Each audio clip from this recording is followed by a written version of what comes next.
what I'm going to try and do in the next 40 minutes or so, the presentation that I've got on PowerPoint, you are welcome to have, you're welcome to use. Whether you agree with it or not, you can use it, you can quote me on it, and so forth and so on. And I will try my very best to actually relate what I talked to you about coincidentally with what appears on the screen. But I can't promise that it will necessarily flow. Farzad's already done a bit of the next bit. Just a little bit about me. I think he mentioned all those things. He's obviously seen this before. And currently I'm still involved at a sort of government level. I'm one of the advisory committee on building regulations and things like that for the government. And I shared a bit of information with one or two people earlier on about where we are with building regulations and changes to building regulations at the moment. One of the things you probably are aware of is that anybody who's involved in the housing sector, there are some big changes about to take place with regard to building regulations and the housing sector.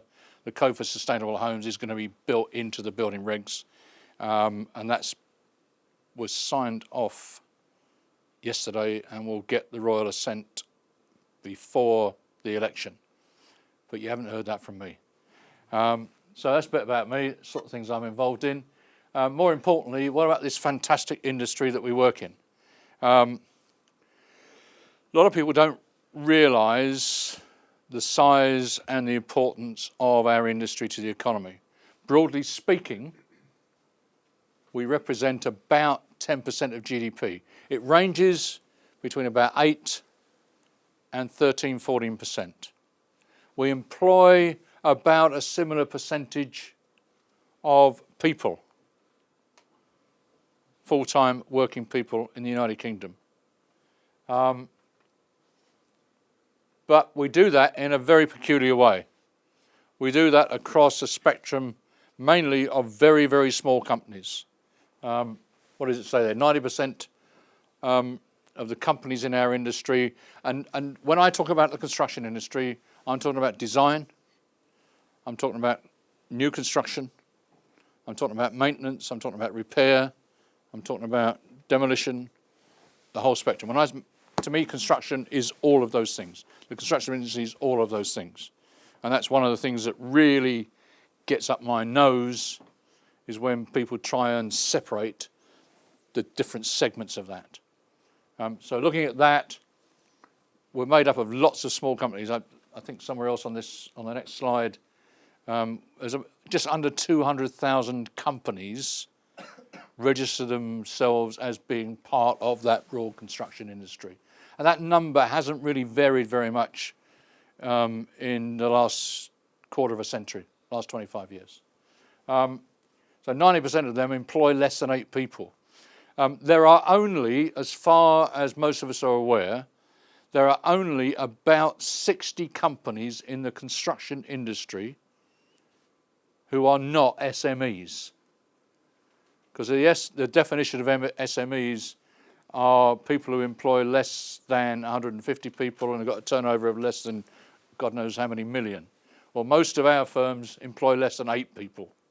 And over half of the people working in our industry actually have no employer.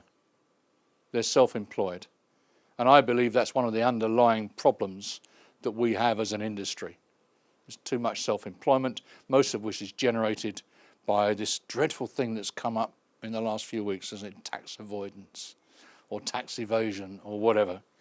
So moving on.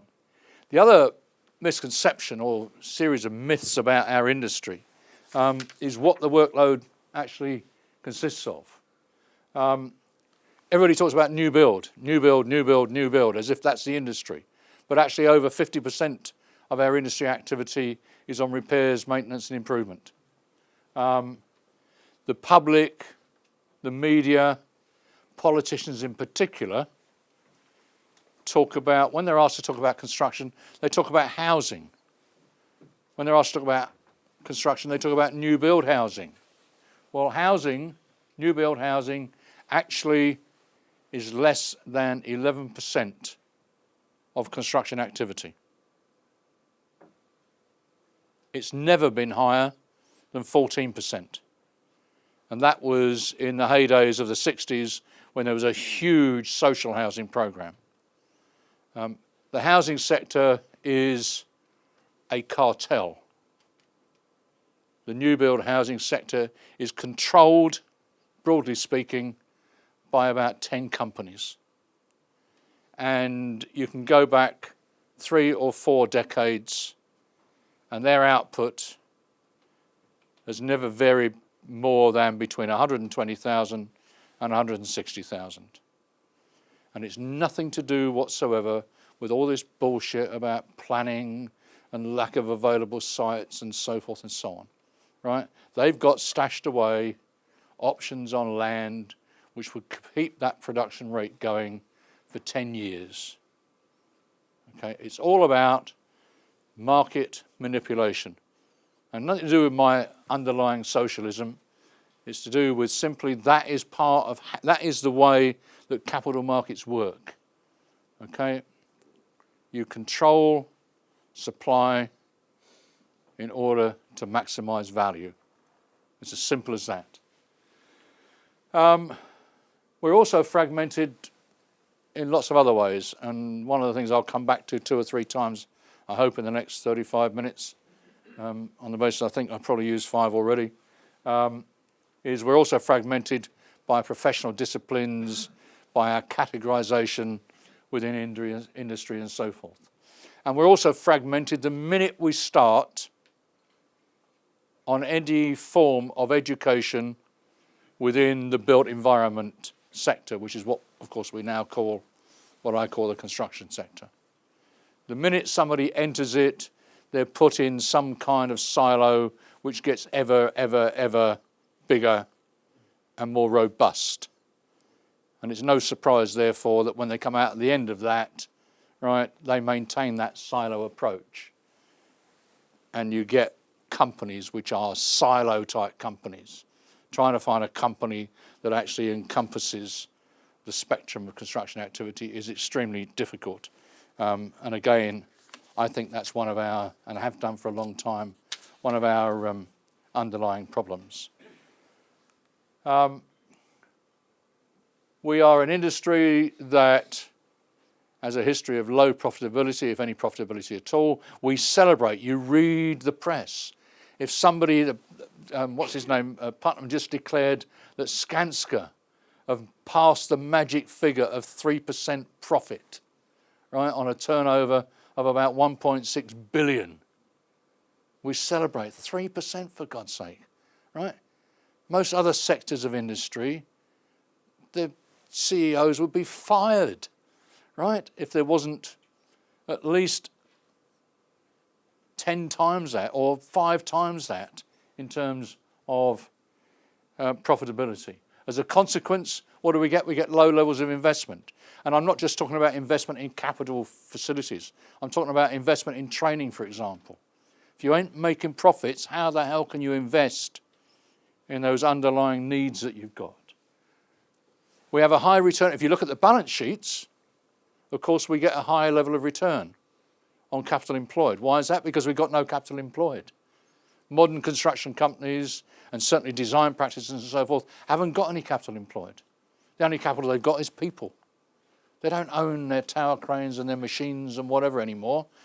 Those are all owned by plant hire companies and offshore organisations and so forth and so on, and they're hired into the job. We've got ever more extended supply chains. We've started to use these dreadful terms like you're a tier 1 or you're a tier 2 or you're a tier 3 or you're a tier 4 supplier, right? We subcontract and subcontract and subcontract and subcontract. And most of that is so counterproductive, it's actually unbelievable. Because generally what we're doing is we're pushing the risks and all the other negatives down that subcontracting chain.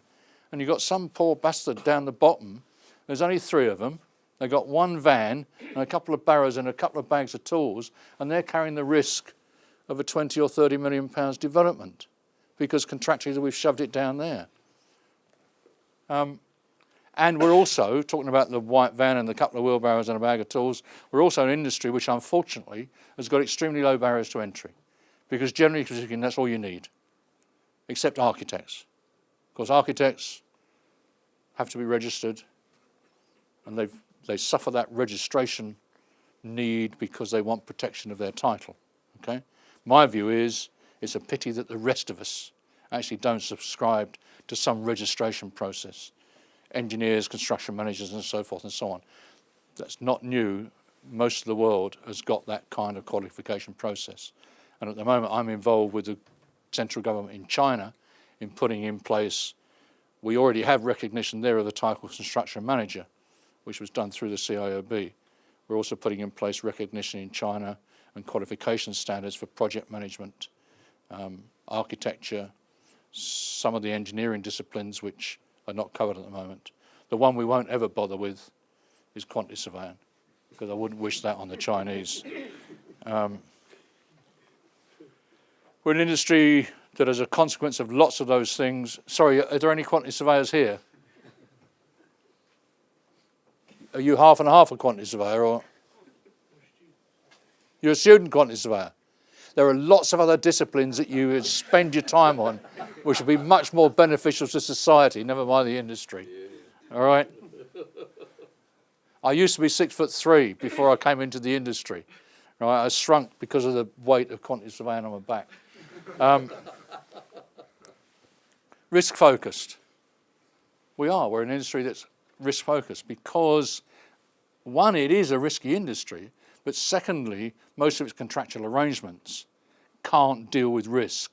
The only way they have of dealing with risk is to actually shove that risk off onto somebody else. As I said just now, generally that gets shoved off to the person who can least deal with it, who's least able to deal with it. And as a consequence, we seem to have a high level of client dissatisfaction, and that in reality is really substantial underachievement when you compare it to the level, the education levels, the qualification levels, the skill levels that most people in our industry, at whatever they do, have actually got. Now, I don't believe most of that anecdotal based high client dissatisfaction. And the other thing we suffer from as an industry is use and abuse by government. And by that I mean we have been used by successive governments over 100 years or more as an economic regulator. We're actually very, very efficient at acting in an inflation or deflationary capacity. We actually deal with the whole monetary cycle much more rapidly than any other industry. If a government is concerned with high inflationary times, the simplest mechanism they can use, and they've used it, is to turn the tap off related to construction activity, related to capital investment in construction. And if they want to inflate the economy out of deflationary times, and this is the first time I can remember when it hasn't really happened, although they've tried to do it, but they've made a cock of it. If they want to inflate the economy, you turn on the feed to the construction industry. Generally, unless you're talking about companies like Carillion and one or two other major contractors, generally £1 spent today in the construction industry cycles through the economy in 49 days. 49 days. It finishes up in someone's pocket for them to go and spend in a retail context in 49 days. And there's no other industry that can get anywhere near that. What else is there? Well, unfortunately, and it's not all to do with quantity surveyors, so don't despair, we do have a bit of a blame and claim-based culture. It's certainly anecdotally. And I thought, actually, the next bit, you might relate to it, you might recognise it, you may not. But you,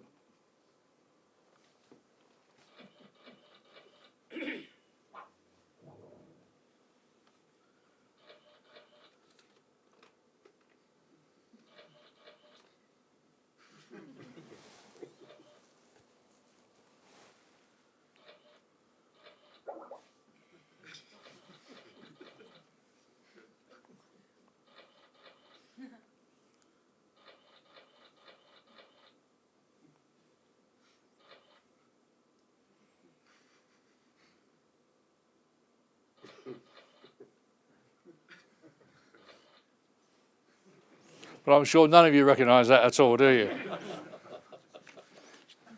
But the culture thing has been an issue for, unfortunately, as long as I can remember. Now, those basic statistics and characteristics and so forth that I've just gone through, headed up with UK construction industry, they're actually very similar wherever you go in the world. I'm really lucky in lots of ways. I've travelled the world. I've worked in or been responsible for work in about 80 countries across the world, and most of that's been done on an expense account. So I've been really, really, really fortunate. Those statistics, those characteristics, those dynamics are actually true of most construction sectors in developed economies across the world, and indeed most developing. Generally speaking, the construction sector in any developed or developing economy will be somewhere between about 8 and 15% of GDP. Generally, it will employ somewhere between about 8 and 20% of the people. 20% obviously where labour costs, some parts of China, parts of Africa and so forth and so on, are very, very low, and mechanisation costs are high and so forth. But that makes us the largest industry, not just in the UK. We are the largest industry in the United Kingdom, bar none, whether it's by percentage of economic activity, whether it's by number of people employed or whatever. And when we're talking ourselves down, like I've just been doing in a only semi-jocular way, because it's bloody serious, for the last 15 minutes or so, we forget that not only are we the largest industry, but we're actually, in real terms, the most important industry. Every other industry in any civilized or semi-developed or more economy relies upon us to actually achieve, at least in part, their goals, their ambitions, their business plans. We design, construct, maintain, and take away, hopefully in a planned way, most of those things. We provide the world's infrastructure, and not just that very physical infrastructure that most of the people my age, have had to rely on, but also tomorrow's infrastructure in terms of, whatever it is we need. And I don't pretend to understand it to operate through these clouds and so forth and so on, right? I mean, I've always been a bit nervous about clouds. I actually flew aeroplanes for a while as well, and I was always nervous of bloody clouds then. But societal ambition relies very, very much upon our skills, our expertise, our ability to design and plan and construct and maintain and so forth and so on. And we need to be much more aware of that. And it's one of the things that a number of reports, and I'll come to reports in a minute, have tried to emphasize over the years, that their business plans, every other industry's business plan or needs, at some stage requires our input, our activity, our professionalism. They can, the electronics, the whole computing thing, right? Great. Bill Gates can be fantastic innovators and thinkers and inventors and so forth and so on. But without the physical infrastructure and the buildings and the transportation systems and the masts and transmitters and satellites and all those sorts of things, that comes to nothing. And we're the ones that provide all that stuff. And we actually do ourselves down by not recognizing that and making that clear, not just to our customers, but more importantly to people that we need and want and have got in the industry. Because we need to work as hard in the education process, and I'm not talking about the education establishment, the education process, and actually maintaining relevant skills and competencies as we do about giving people them in the first place. So without what we do, they can't get their ambitions satisfied. And their values, therefore, need to be our values. There's been a lot of talk since the Rethink Construction days about whole life appreciation, which is really about value. It's this simple, 1, 5, 200 equation. And lots of people have argued over the last decade or so since we did this research about whether it's 1, 8, 600 or 1, 350. Well, it doesn't matter. The ratios are there. The thing that we've got to recognise is the value of whatever it is we're being asked to design and construct, and the lifetime that people want from that has got to be the thing that is the real informant of our design and construction. Not what our standards are, right? Not what our current practice is and so forth. Their values, customer values, have got to be the real focus. And we still don't do that sufficiently, I believe. And I don't believe we do it at any stage, which is why I'm talking about it tonight. Because that isn't something that you start to imbue into people when they've gone through, whether it's 4 years or 7 years or 10 years of some kind of education and training process. It's something, I believe, that you've got to build in right from the outset. Why are we entering into this arena? It's got to be with that end goal. And that really, to me, that's why I've talked about use the term culture in the heading for this talk tonight and all the way through. And it's been the theme of countless reports. You'll all recognise those because they're fairly recent, and the other reason they're up there is because I've been involved in all of them, right? Unfortunately, they've not been anywhere near totally successful. Michael Latham, Constructing the Team, the Egan Report, Rethinking Construction, UK Construction Challenge, promoted by BAA and Linton at the time, and Accelerating Change, which I then wrote with John Egan 4 years into Rethink Construction. What have we got right, but what are we not doing sufficiently? 6 reports in 8 years, that is. But I go back, I reread the year that we published Rethink Construction. I reread Bossom's report in the 1930s. And it said exactly the same damn thing.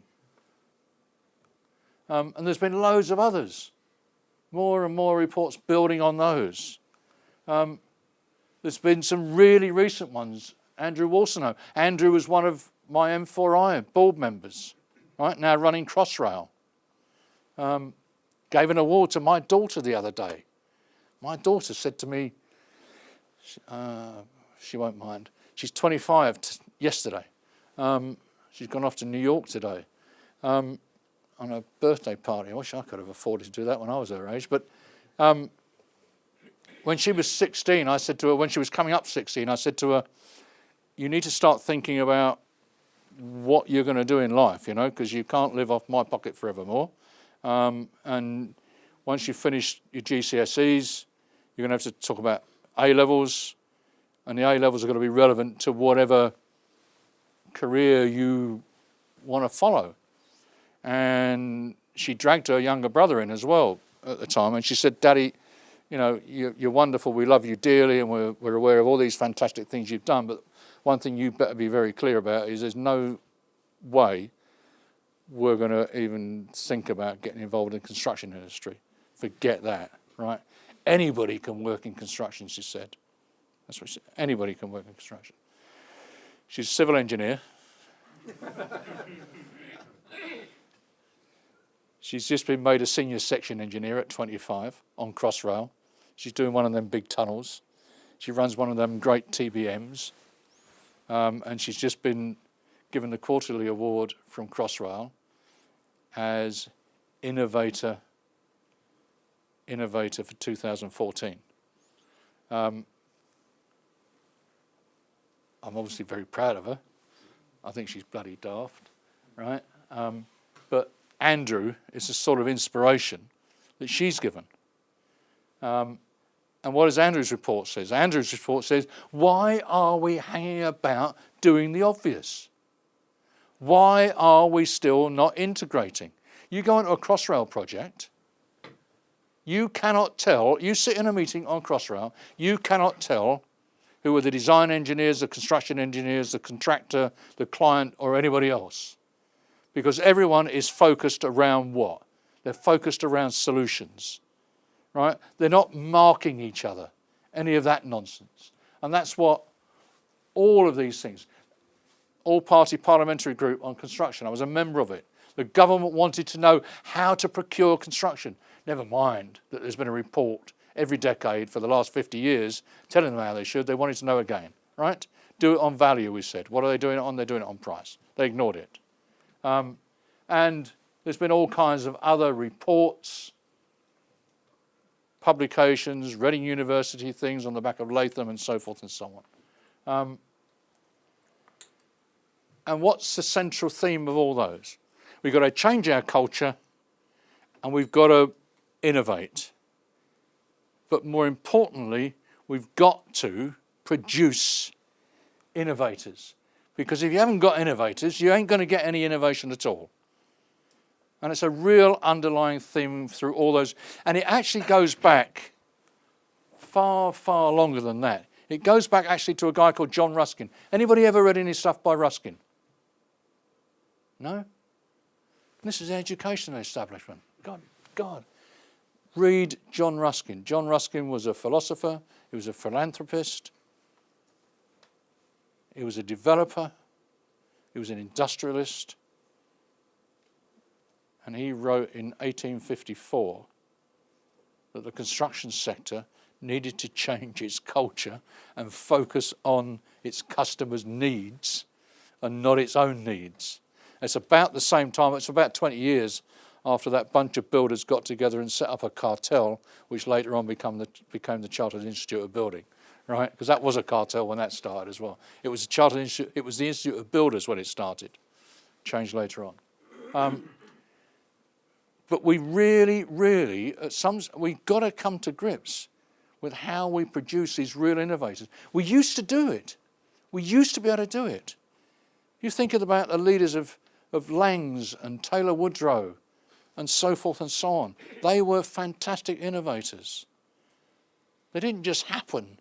They were produced. They were produced by academia and industry. We had a culture, I believe, where, how did that happen? We had a culture that actually provided us with the underlying methodology, cooperation, integration, call it whatever you want, to achieve that, right?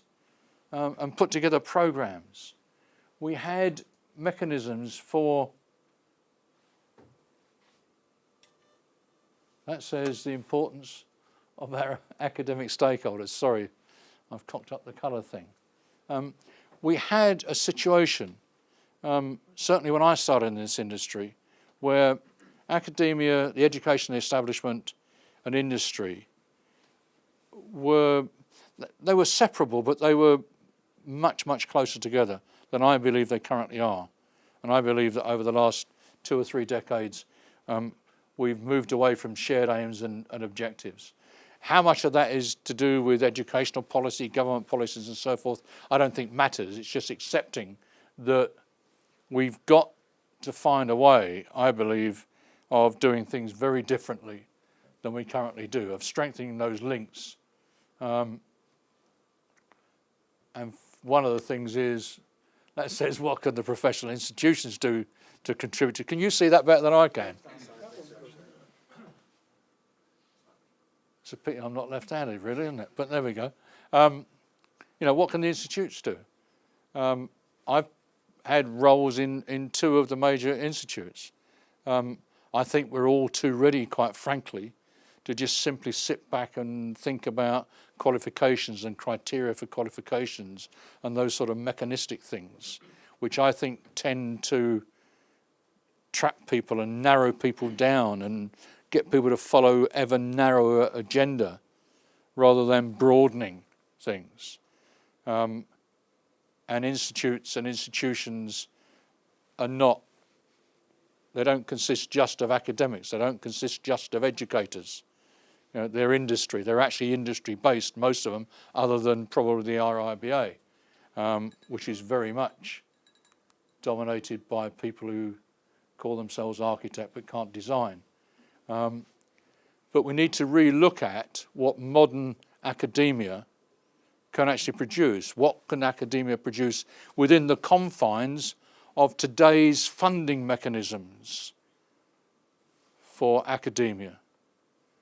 Within the confines of what I think is still suffering from a very, very backward step back in the early 1990s, when there became a fixation with higher education at the expense of further education. And we got rid of the further education establishments of the polytechnics and so forth and so on. Tony Blair, this nonsense, this stupid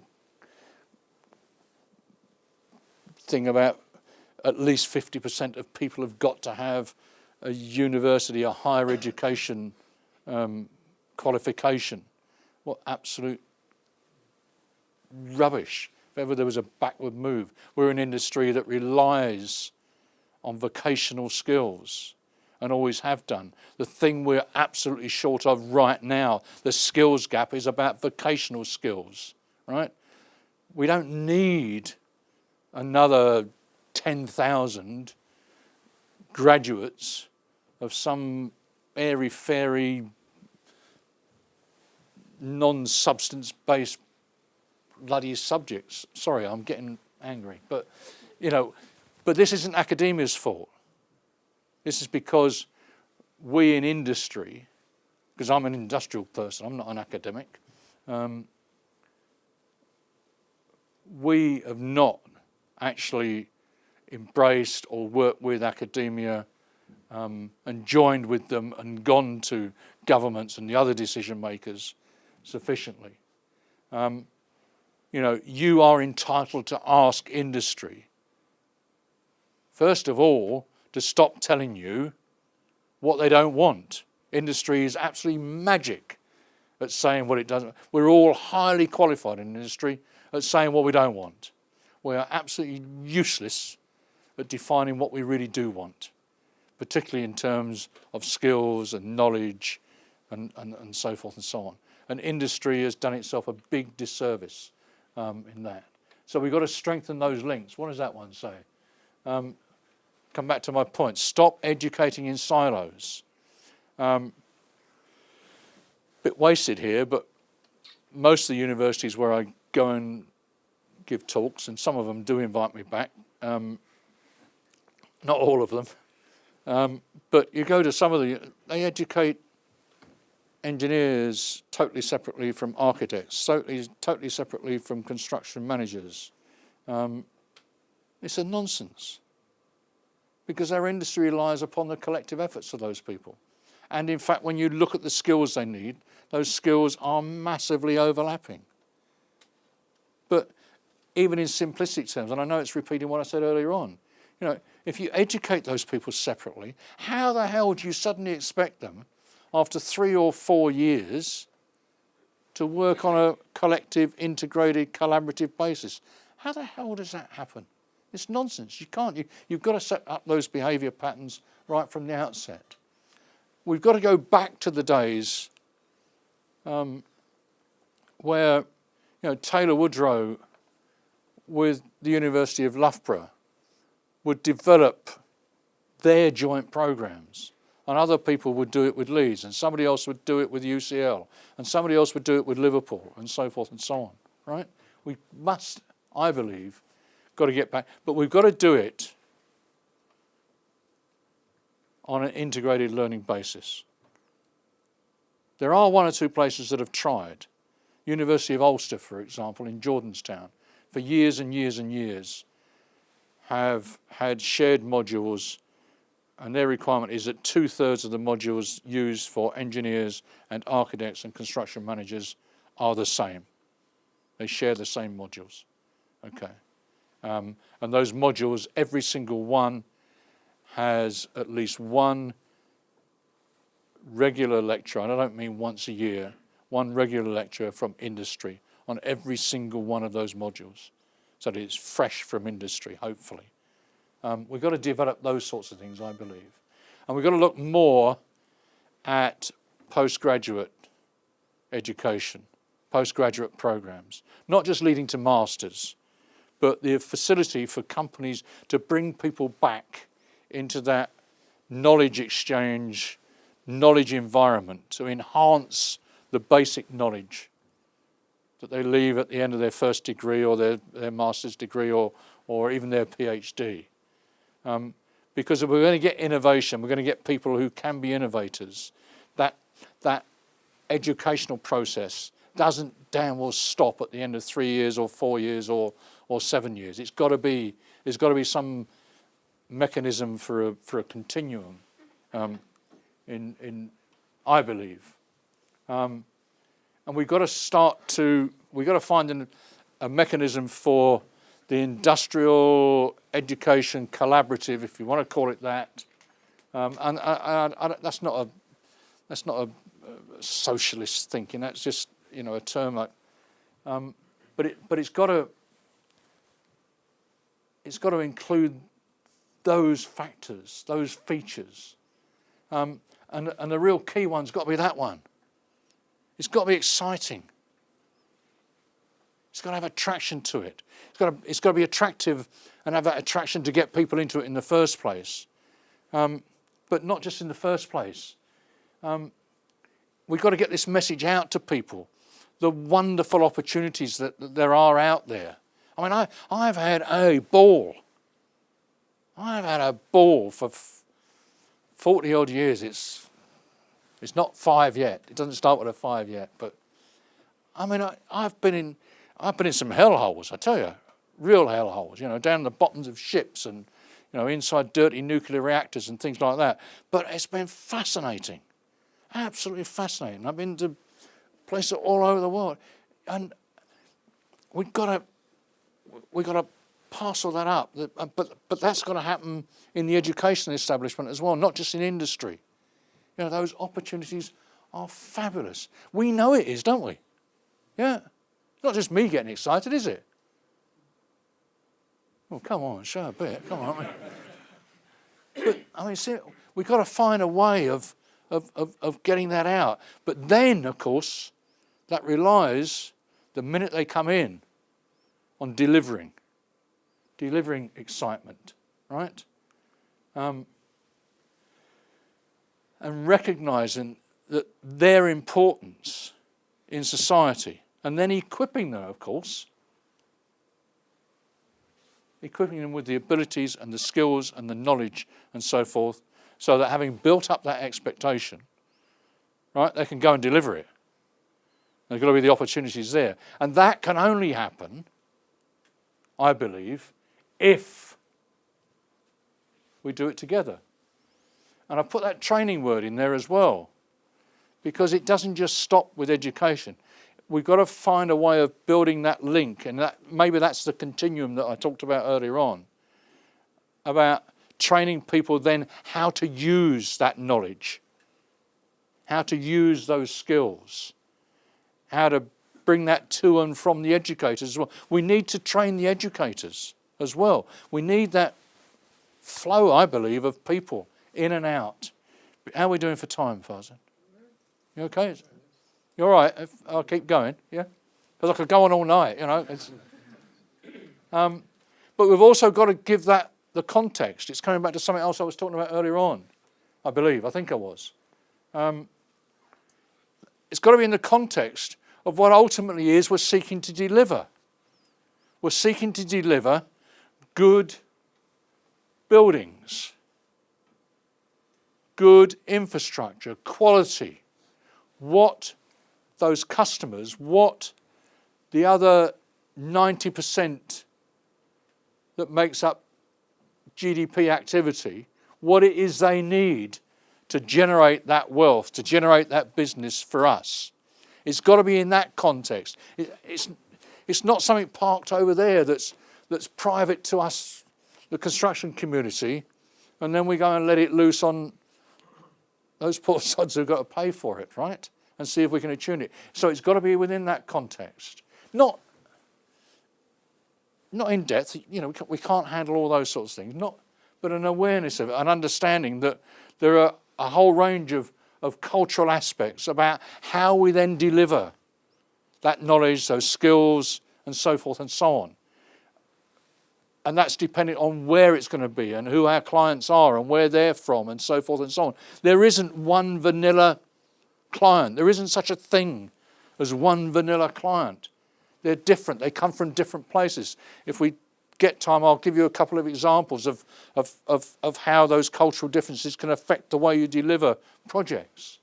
So we've got to give them an understanding of those underlying cultural issues as well, whether they're language issues, whether they're religious, whether they're social issues, business context, particularly a business context. We need to ensure that in the education and training process, that business context is there to an extent. How you deliver it, not just the forms of contract that we lumber people with and so forth and so on, but the underlying business context. Yes, the taxation issues and so forth. Taxation is a big issue related to capital investment. Our people, particularly designers, need an understanding of that. I don't know how much of that they actually get in the education process. I think precious little, if anything at all.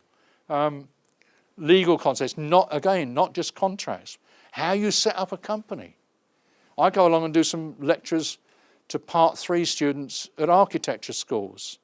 Okay, these are people who are going to be registered at the end of that course as architects and can run architectural businesses. I tell you, 99% of them haven't got a clue, don't even know what VAT is, don't know how to register for VAT purposes, and so forth and so on. Ridiculous. They've been through a minimum of 7 years of education and training by that stage. Nowhere do you find it. I'm sure that's not true of people who come out of here, out of the School of Construction Management, because I know he's fascinated by legal and contractual and financial issues particularly. Financial, all those factors. So I'm sorry if that sounds like a lecture or like a diatribe or whatever, but I believe we're at a crossroads. I believe our industry in the UK is at a crossroads. We're just starting to come out. We are coming out of the biggest recession that I can remember. We're an industry that knows a lot about recession. Apart from the last 15, 16 years, we've suffered one every 4 or 5 years. That comes back to being used by governments as an economic regulator. So we know a bit about recessions. I'm a bloody expert on recessions. The problem about recessions is our recession's not over yet. There's lots of companies have gone bust during the recession. Companies are today going bust in our industry, and I'm talking about designers and constructors and specialists and so forth and so on, right across the spectrum. They're going bust at a faster rate than they have in the last 5 years. That always happens when we come out of recession. Why does it always happen? because what happens in recessionary periods is we're all bidding jobs at low, even lower than those silly numbers that I talked about at the start, numbers, okay? The minute we start to come out, what happens? Costs go up, prices go up. And prices and costs, by the way, are not one and the same thing. Quantity surveyors will tell you they are, they're not. It's another problem of our industry and the way we account for things. And I'll explain it to you afterwards if you like. John Ruskin, 1883, he said this, right? As an industry, we know the price of everything and the cost and value of nothing, right?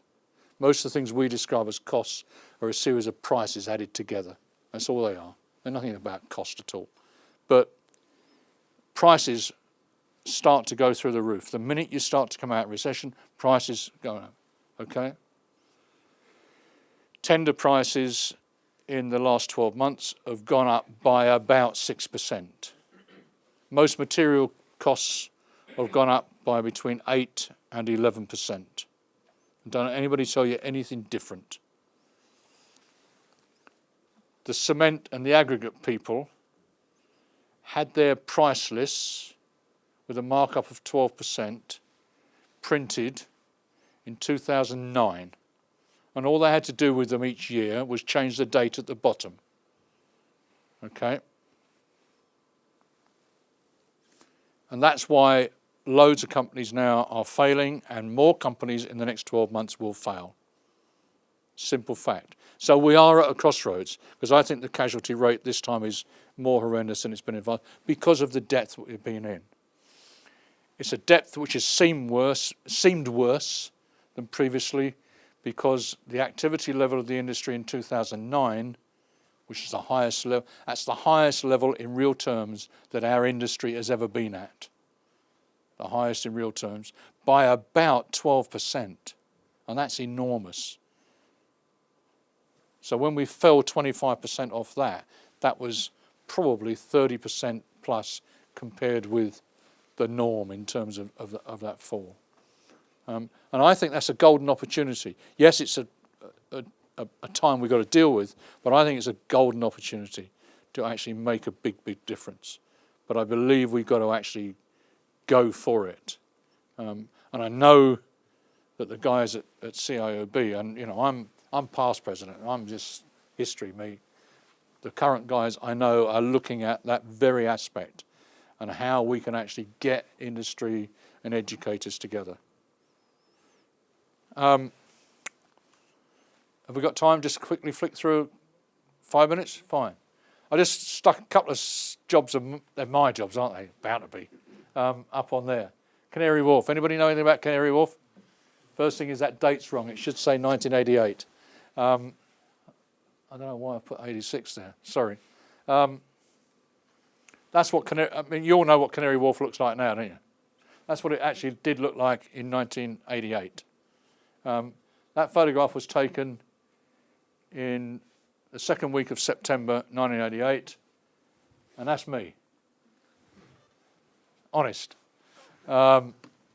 And there's the chief guy from McAlpine's there, chief guy from Taylor Woodrow, Palmer, and a couple of others. And there's a potential client, Paul Reichman from Olympia, York, who decided to take on this mammoth task of developing a new city in Docklands. And that old ship had been there about 15 years. And that was Channel 4's transmission building at the time, Limehouse Studios. There were no transport links. There wasn't even an electricity supply other than theirs, which was private. There was nothing. There was no water supply, nothing. No roads, nothing at all. And Paul Reichman had committed to the government and to London Docklands Development Corporation to have 4.5 million square feet of the most modern offices in Europe ready for occupation in April 1992 with a budget of £4.2 billion.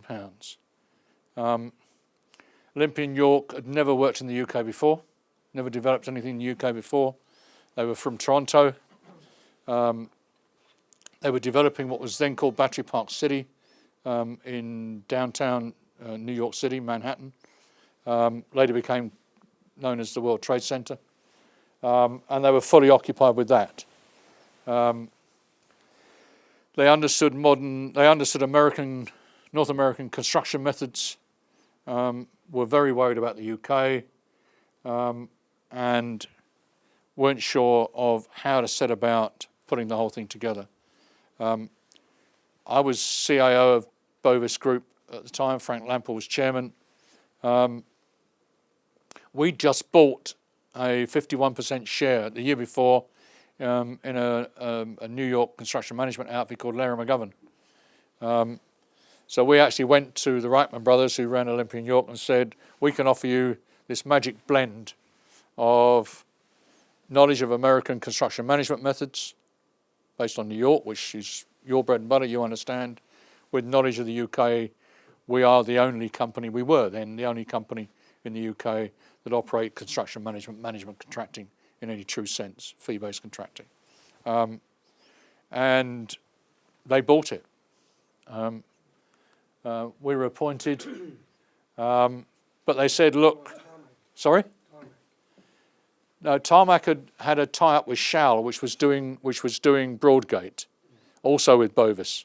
But that was something which they'd bought. It was Shell doing it. It wasn't Tarmac doing it. But they weren't involved in Canary Wharf at all.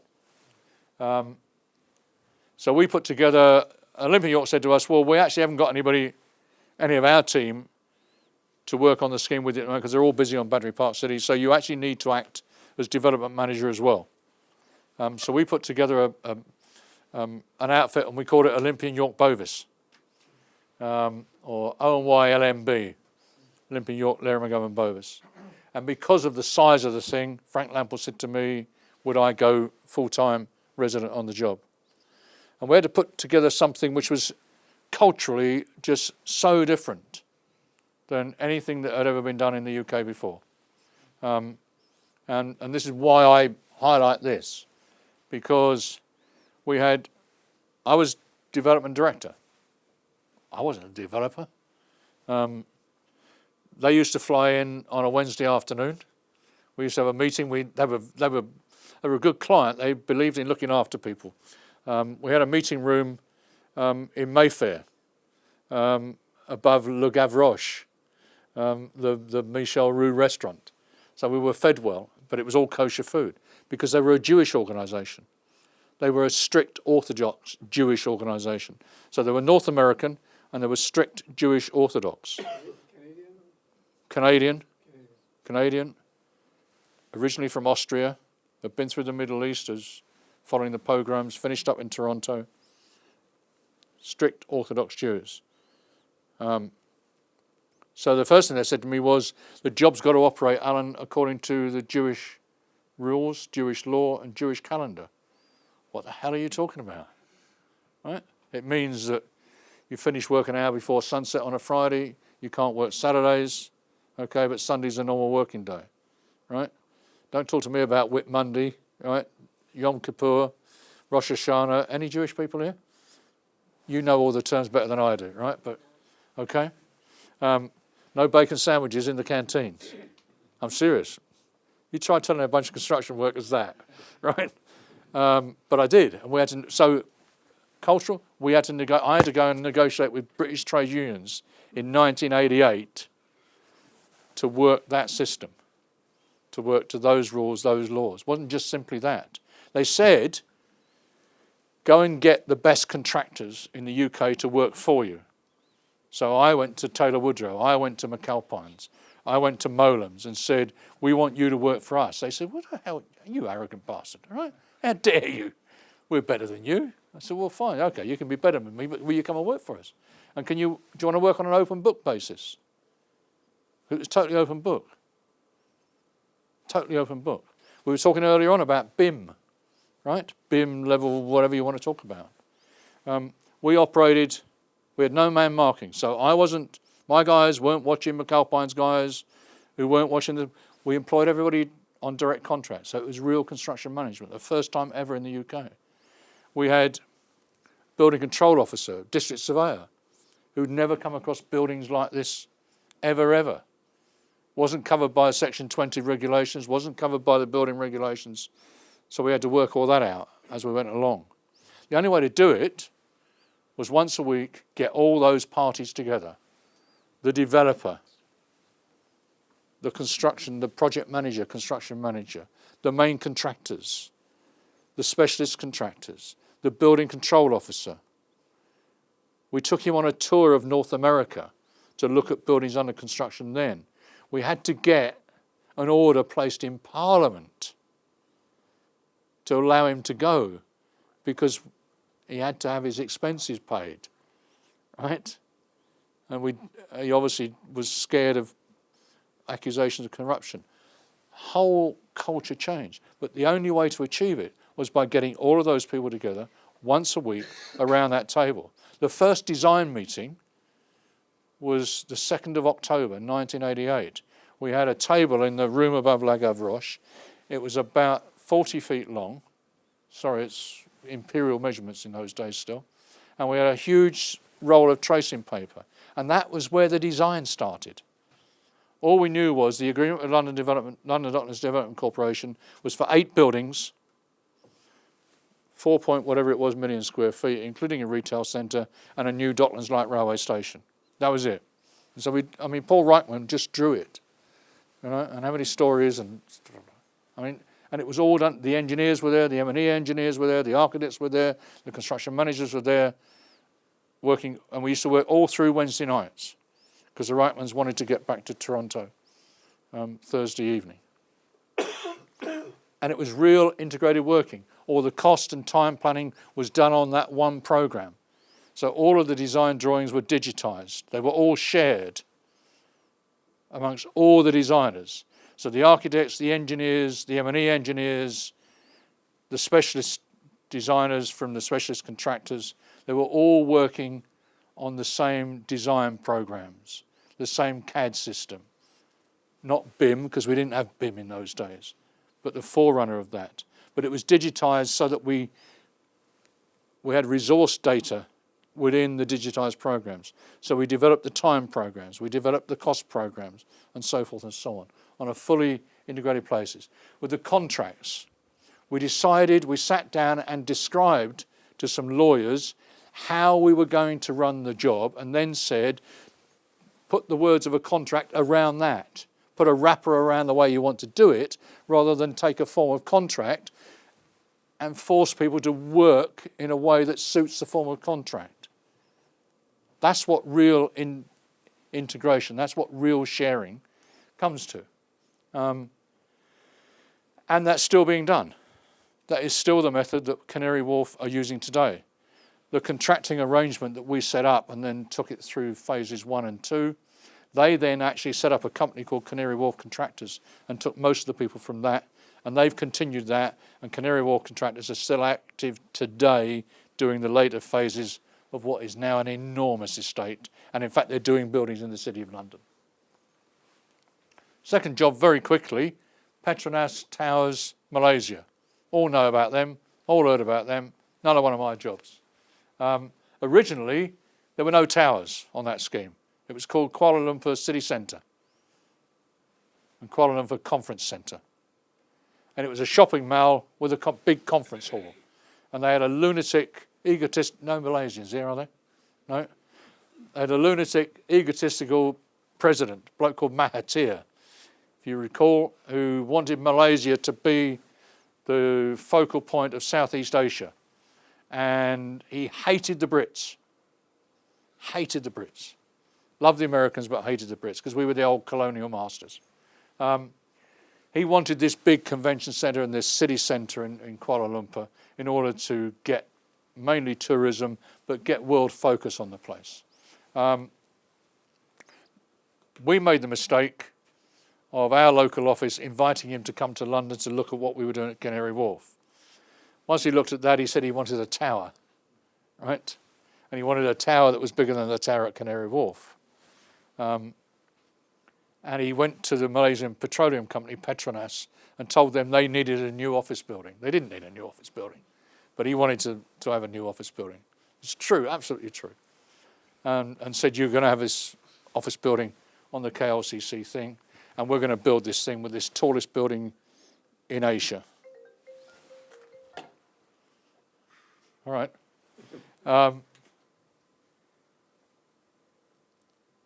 But he had no one in Malaysia who could build it. He had to go outside of Malaysia to build it. So we said, well, fine. We had an office in... No, I'm not having it built by Brits. No. So we got our American people from Blair and McGovern.